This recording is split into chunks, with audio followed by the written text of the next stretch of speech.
Mais vas-y. Oui, Mais n'ayez pas peur. Oui. La question, Je n'ai pas compris en fait ce que fait La fédéralité.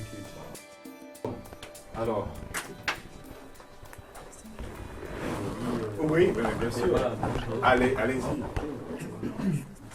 Je remercie M. Cyril Ona et toute son équipe, et surtout les frères gabonais, compatriotes, femmes et hommes qui ont fait le déplacement pour venir écouter ce que nous avons à partager avec eux.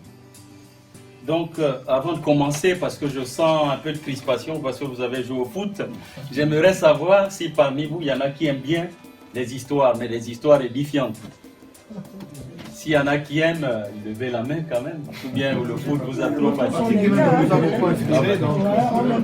Et voilà, bon, alors, ça fait plaisir. Les histoires édifiantes. Moi, quand j'étais petit, j'aimais bien qu'on me raconte les histoires avant de m'endormir.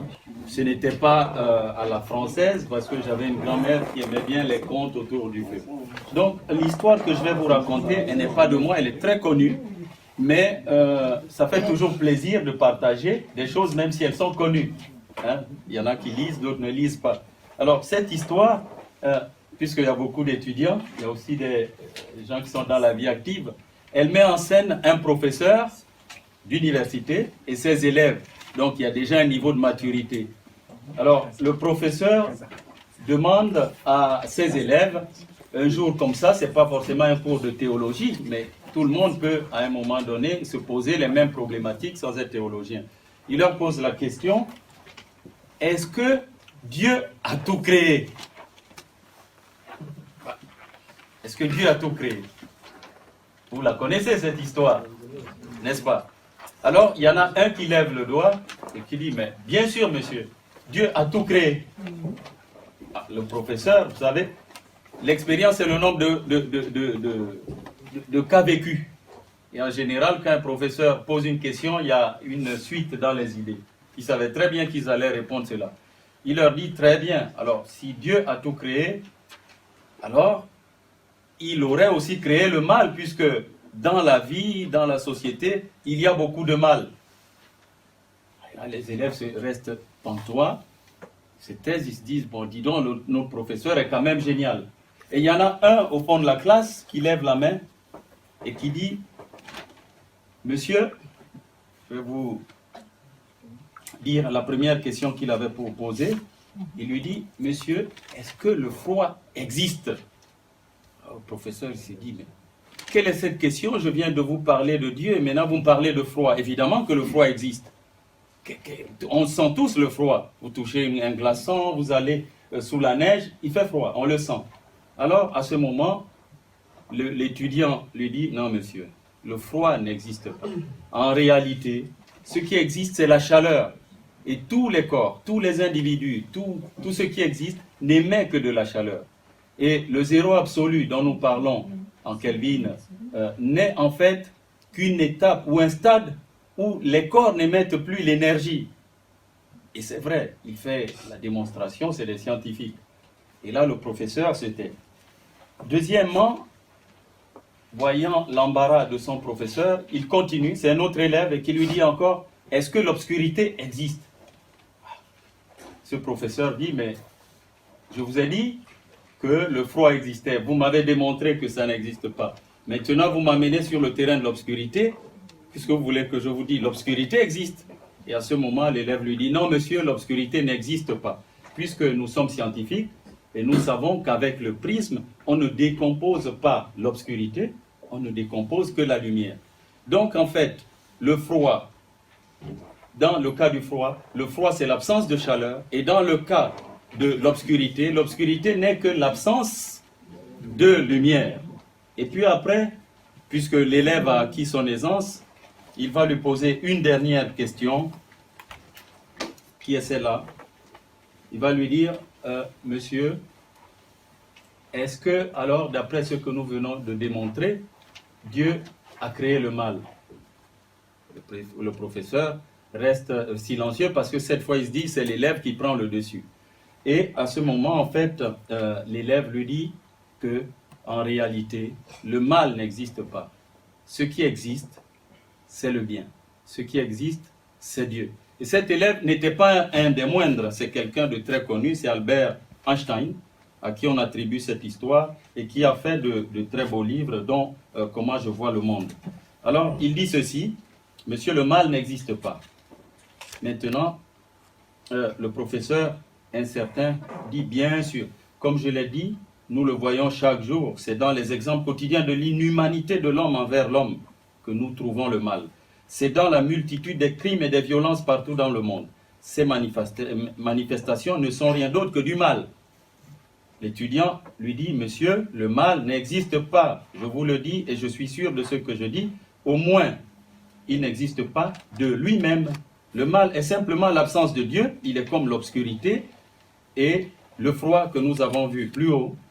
Un mot que l'homme a créé pour décrire l'absence de Dieu. Dieu n'a pas créé le mal. Le mal n'est pas comme la foi ou l'amour qui existent, tout comme la lumière et la chaleur. Alors, pourquoi est-ce que je me suis permis de faire ce petit détour? C'était pour aborder l'objet de la journée. Est-ce bien la rentrée citoyenne de Cohérence démocrate aujourd'hui? C'est bien la rentrée? C'est bien la rentrée. Alors, bon, quand on dit que c'est la rentrée, il faut aborder des sujets en rapport avec l'événement. Sinon, je peux être très bon, mais si je fais hors sujet, vous allez mettre 0. N'est-ce pas? Donc, de là, je peux poser 2 questions. Est-ce que, selon vous, l'ignorance existe? Et est-ce que le mensonge existe? Ou alors, tout est dans notre tête et qu'on peut plutôt rechercher le côté positif? Qu'est-ce que vous en pensez? Est-ce que l'ignorance existe? Et est-ce que le mensonge existe? D'après la logique précédente, je pense que vous ne voulez pas tomber dans le panneau, le piège, et vous dites déjà, le mensonge, c'est, voilà, c'est l'absence d'instruction, pardon, l'ignorance c'est l'absence d'instruction et de formation. Le mensonge prospère là où il n'y a pas de vérité. Et qu'en réalité, ce qui existe, c'est la vérité. Et ce qui existe, c'est l'instruction, la connaissance et le savoir. N'est-ce pas? De là donc, je vais tenter, pour être en adéquation avec la soirée, d'entrer dans le vif du sujet. Et ça va être un peu plus solennel maintenant qu'on s'est raconté des histoires. Et pour revenir à ce qui a été dit tout à l'heure, c'est-à-dire le programme de Cohérence démocrate, j'ai retenu quelques phrases clés. En l'occurrence, le peuple est maître de son destin. Nous sommes pour que les dirigeants soient au service des populations et non l'inverse. Notre pays est crispé sur une bipolarisation majorité présidentielle-opposition. Vous voyez, mal, bien, froid, chaud. En réalité, il n'y a que quelque chose qui existe. L'autre, nous l'inventons pour combler notre ignorance et le vide de l'autre. Et beaucoup se cantonnent à cela, l'opposition. Il faut des opposants, il faut ceux qui sont de l'autre côté.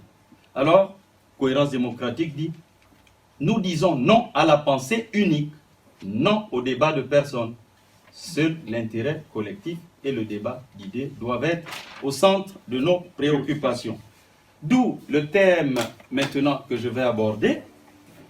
Si tout cela est possible, si on peut mettre le peuple au centre, comment est-ce qu'on doit le faire? Alors là, je vous ai distribué un document qui s'appelle « Vers une démocratie qui fonctionnera en Afrique ». L'idée, c'est quoi? C'est de sortir du mensonge et de l'ignorance pour apporter un peu de chaleur et de lumière, un peu de vérité. C'est là que, maintenant, nous allons commencer les vraies choses. Donc, vers une démocratie qui fonctionnera en Afrique. Ça suppose que, pour l'instant, la démocratie ne fonctionne pas.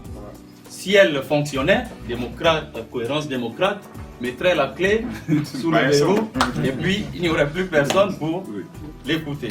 Donc, la démocratie, si on va sur la base qu'elle ne fonctionne pas, nous allons essayer de décrypter pourquoi. la démocratie, au sens étymologique, veut dire le pouvoir du peuple. C'est la concaténation des mots démos, le peuple, et kratos, le pouvoir. Mais la pratique nous montre que le pouvoir, en réalité, n'appartient pas au peuple.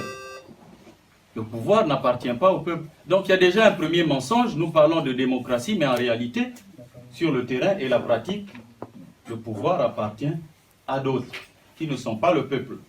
Ou alors c'est des peuples qui veulent être masochistes, hein, j'ai abrégé, qui veulent être dans la misère et la soumission, pendant que ils ont le pouvoir. Je n'ai pas beaucoup vu des cas comme ça dans ma vie. Et donc, la problématique, c'est de redonner à la démocratie son sens réel et pratique. Ou alors, on l'appelle autrement.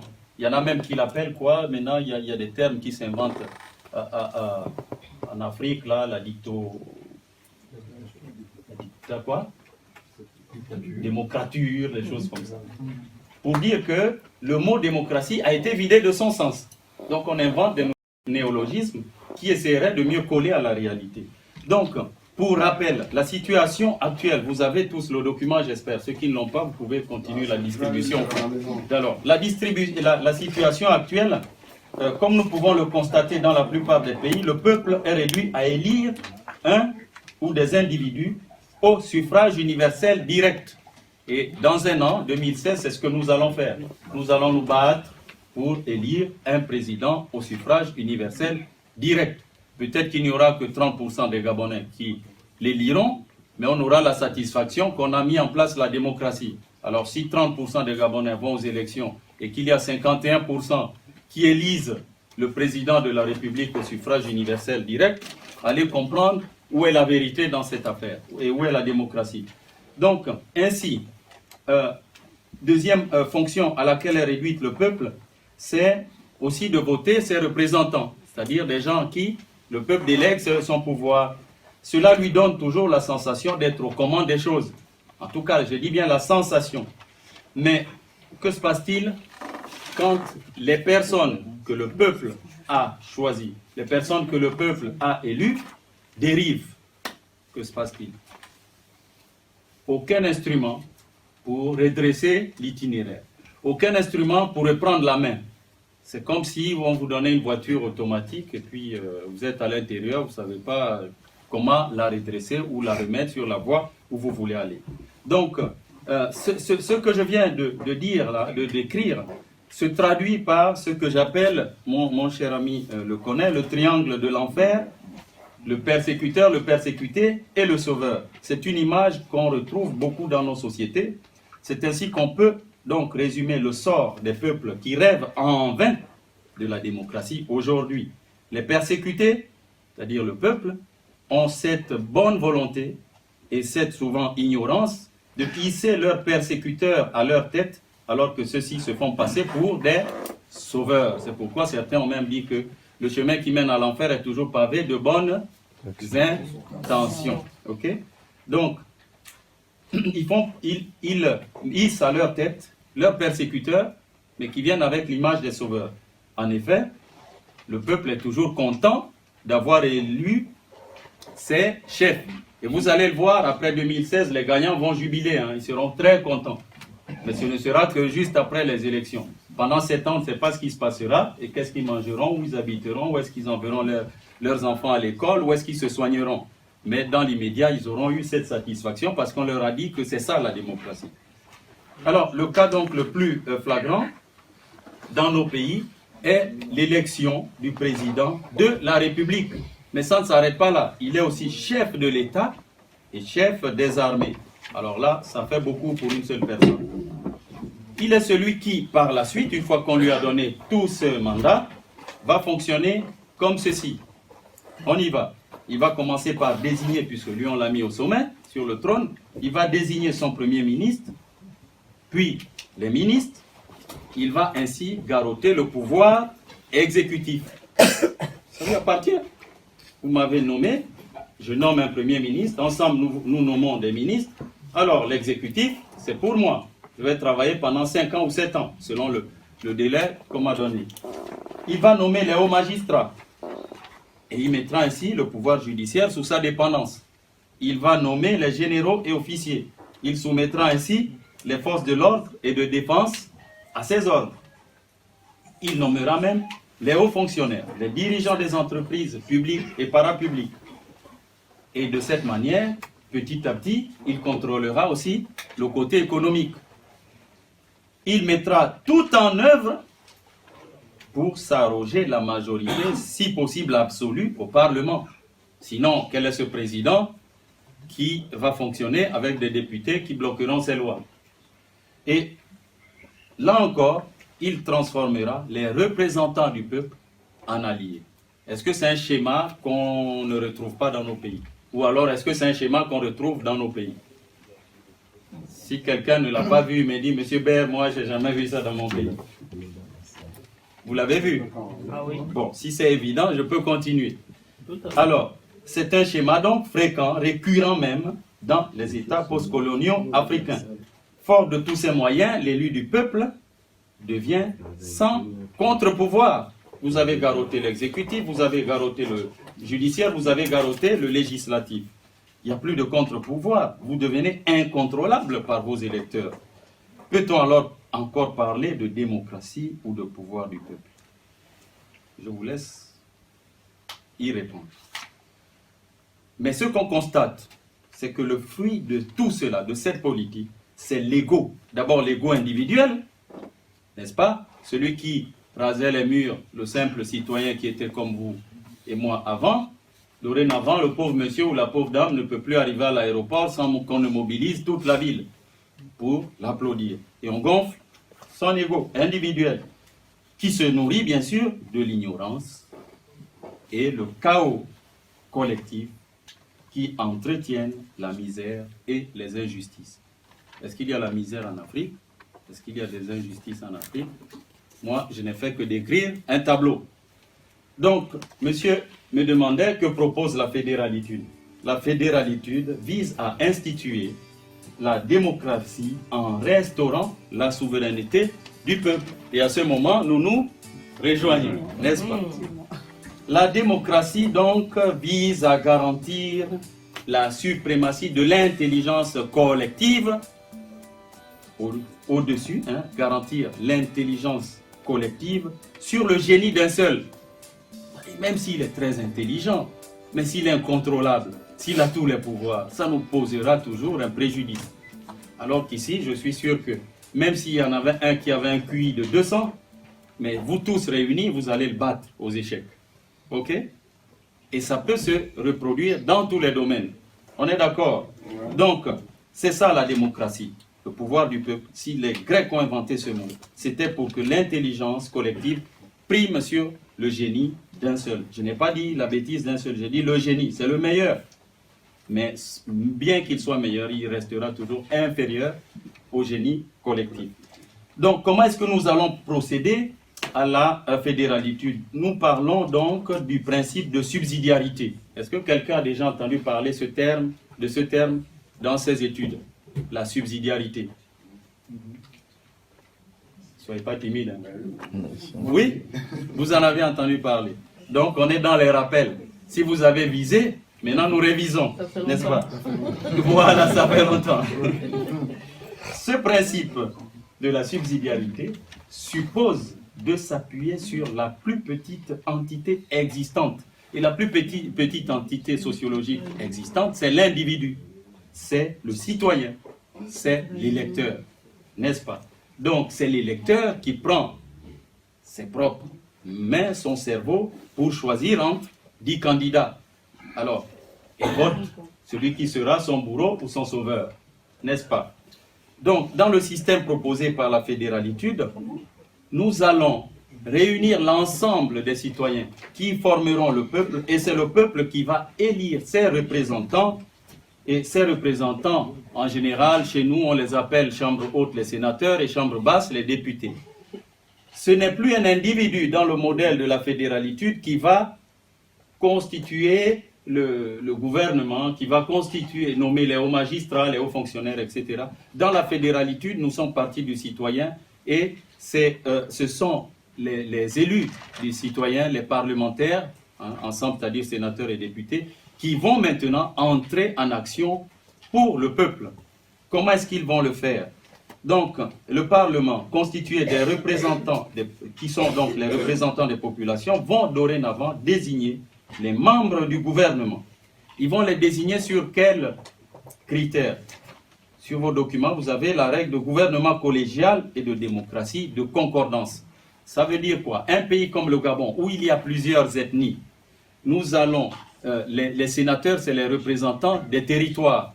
Et l'échelle politique de la fédéralitude, c'est le département. Donc chaque département aura ses sénateurs. Et donc comme tous les départements doivent être considérés au même pied d'égalité, il y aura 1 ou 2 sénateurs pour représenter chaque département. Ensuite, il y a des départements plus peuplés que d'autres, et à ce moment, les députés vont être désignés proportionnellement à la démographie de chaque département. C'est ensemble, ces députés et ces sénateurs qui n'ont pas été élus par des populations Libreville, mais par les populations locales qui les connaissent parce qu'ils résident avec eux et connaissent leurs problèmes, vont maintenant monter, siéger au Parlement. Quand ils seront au Parlement, ils se rendront compte que, mais tiens, il y en a qui viennent de Samba Mangoti, il y en a qui viennent de Mimvoul, et puis il y en a qui viennent de... c'est quoi? Bézé, voilà, Bézé. Oui. Et ils se diront, mais donc, le Gabon, il y avait tant de diversité. Exactement. Alors, qui va gagner ici? Qui va être président de qui? Ils diront, nous allons pratiquer la démocratie de concordance. Unis dans la concorde, on a ça dans notre hymne, n'est-ce pas? Alors, comment est-ce qu'on va traduire la concorde dans la réalité politique? Ils diront, nous avons besoin, par exemple, de 9 ministres, parce que nous, on est habitués au chiffre 9 au Gabon, c'est les 9 provinces. Bon, on a besoin de 9 ministres. La démocratie de concordance vise la représentativité de tous nos territoires. On dira, est-ce que il y a un Fan? Oui. Est-ce qu'il y a un Mienais? Oui.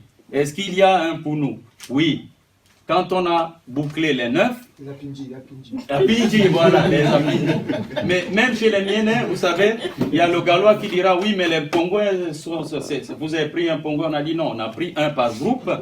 Mais il n'y a pas de problème puisque le mandat est de 5 ans. Au prochain tour, nous suivons bien nos statistiques.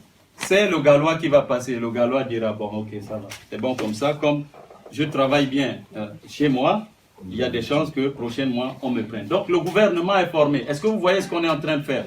Avant, nous partions du sommet pour redescendre. C'était un mouvement top-down. Maintenant, nous sommes dans un mouvement down-up. Down, up, c'est les Américains. Je ne sais même pas pourquoi ils inversent les termes comme ça. Mais bon, il faut bien qu'on les apprenne. Donc, on est dans le mouvement down, up. Et puis après, les ministres ont été choisis. Ils ont tous leur poste ministériel. Ils se disent, bon, alors, on est tous des ministres, les gars, on fait comment? C'est à ce moment que le Parlement dit, chaque année, je vais choisir. Le Parlement, c'est qui? C'est le peuple. Dit, chaque année, parmi les ministres, nous allons prendre un qui va assurer, en plus de ses fonctions ministérielles, quelques petites tâches en plus pour que la machine fonctionne. Quelles sont ces tâches? Elles sont très simples. À partir du moment où il y a 9 personnes, 9 ministres, ils feront des réunions. Alors, le rôle de celui qu'on désignera pour l'année pour être ministre sera donc d'animer les réunions du Conseil des ministres, primo. Deuxièmement, il faudra bien un qui représente le Gabon à l'extérieur. Ce sera le même. C'est celui-là, le président. Ça devient honorifique. Il faudra bien un qui prononce le discours lors de la fête de l'indépendance ou les grands discours lors de la fête de fin d'année. Eh bien, c'est celui-là qui devient le président. Et c'est le même qui va accréditer les ambassadeurs et les organismes internationaux dans le pays. Donc, il a eu 4 principales missions en plus. Et ça ne le surcharge pas tant que ça pour assumer sa fonction de ministre. Alors, l'année d'après, il va se reposer et quelqu'un d'autre prend le relais. Mais la désignation, elle ne se fait pas entre eux. Sinon, ça deviendrait une petite équipe. Ça s'appelle l'oligarchie. Le Parlement qui est là toujours au mois de décembre, 1er décembre, pour choisir celui qui va prendre le poste au 1er janvier. Donc, ça, ce sera le premier élément la démocratie, vous avez compris, de concordance, c'est représenter tout le monde, tous les territoires et toutes les ethnies, et permettre cette alternance automatique entre les populations. La deuxième chose que fera le Parlement, il va désigner annuellement, donc je l'ai dit, le ministre qui va assumer la fonction de président, selon la règle de présidence tournante, et aussi c'est le Parlement qui va désormais nommer les hauts magistrats, les hauts fonctionnaires et cadres de l'administration. Ça évitera le favoritisme, n'est-ce pas? Ça évitera le fait de l'homme. Ça permettra toujours de rester dans cet esprit de concorde. Et le quatrième élément qu'ils feront, vous l'avez peut-être deviné, c'est nommer les généraux et officiers de l'armée et des forces de l'ordre. Pour ne plus qu'ils soient sous les ordres de quelqu'un, mais toujours sous les ordres du peuple. Alors, quand le peuple aura donné toutes ses prérogatives au Parlement, le Parlement aussi peut dériver. S'il y a beaucoup d'argent et puis on ne sait pas pourquoi, les gens à un moment donné, à force d'être ensemble, deviennent amis. Donc, le peuple gardera toujours un œil sur ces parlementaires par les instruments que je vais vous citer. Il y en a au moins 4. 1. Le droit de pétition ou de veto sur les lois proposées par les députés et celles, j'ai dit, projetées par le gouvernement, parce qu'en fait, les gouvernements font les projets de loi et les députés font les propositions, les parlementaires font les propositions de loi. Donc, le peuple, à tout moment, peut dire, ah, ces messieurs-là, ils veulent adopter une loi, par exemple, ouverture à la CEMAC, nous, on n'est pas prêts. Il y a un de la société civile, une association ou quelqu'un de cohérence démocratique, qui commence à collecter des signatures, c'est le droit de veto, le droit de pétition, et quand il atteint le quota qu'on aura inscrit dans la Constitution, supposons 10 000, une population moins de 2 millions, ça, on le dépose dans un bureau qu'on appellera chancellerie. La chancellerie recompte tout, et à ce moment, la chancellerie dit, s'inscrit dans notre Constitution, il y a 10 000 Gabonais qui ne veulent pas de votre loi. À partir de ce moment, s'il y en a 10 000, il y a probablement d'autres mécontents, on bascule à un référendum, à une consultation populaire. Donc, à tout moment, le peuple peut contrôler ses gouvernants par la possibilité de veto et de pétition. Deuxième instrument, c'est l'inscription des objets devant passer par référendum obligatoirement ou de manière facultative dans les constitutions. Il faut qu'on l'inscrive. Exemple, moi je peux très bien, et demain vous m'élisez, je ne sais pas pourquoi, parce que j'ai des amis indiens à Paris, je dis, bon, moi maintenant, le Gabon devient membre de je ne sais quelle organisation en Inde. Les Gabonais me diront, non, non, non. Dans la Constitution, obligatoirement, on ne peut pas inscrire, pour inscrire notre pays dans un organisme international ou dans quelque chose qui ne nous concerne pas, il faut obligatoirement un référendum.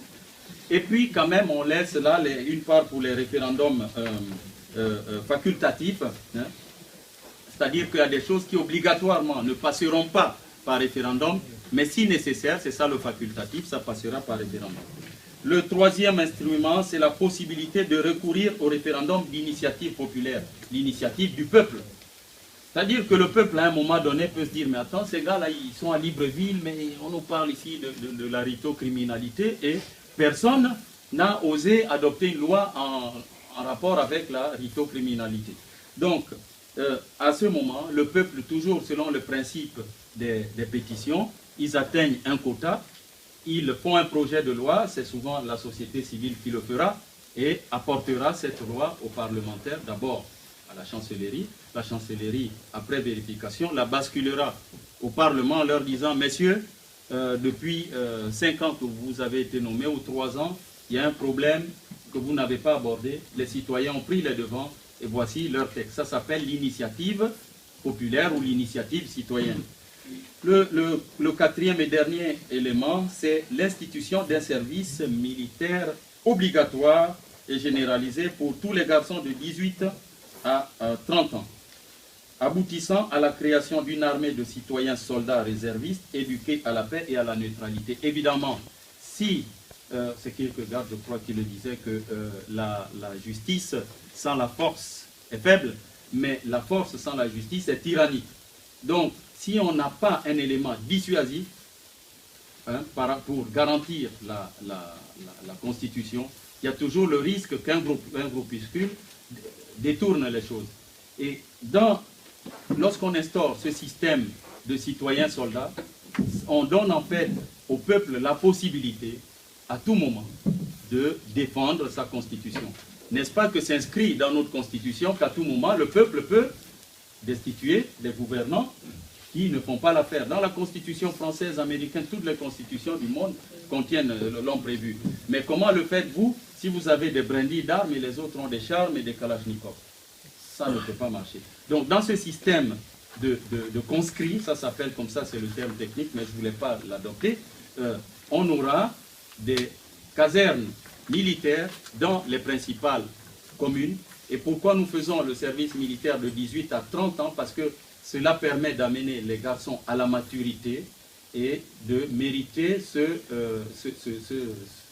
titre de citoyen soldat, donc garant de la liberté, et d'être capable à un moment de n'utiliser la force que si elle est nécessaire. Donc les 12 ans, ce sont 12 années de formation. Je vais interrompre là, ma conclusion, ça va être celle-ci. Peut-être que j'ai été long, je ne me suis pas chronométré. La conclusion est celle-là. Est-ce que quelqu'un... Enfin, quelle question? Vous connaissez tous Nelson Mandela, Madiba, ok? Et vous avez tous fait le déplacement pour nous écouter. Mon souhait n'est pas que vous allez en disant, bon, il nous a barbé avec cette histoire-là, mais il fallait bien que je m'exprime. Alors, Madiba disait quelque chose que je trouve très, très intéressant. Il disait ceci: je ne perds jamais, je gagne ou j'apprends. En s'enrichissant, on gagne. Je vous remercie.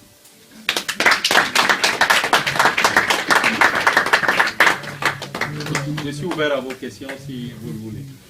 Une question d'abord.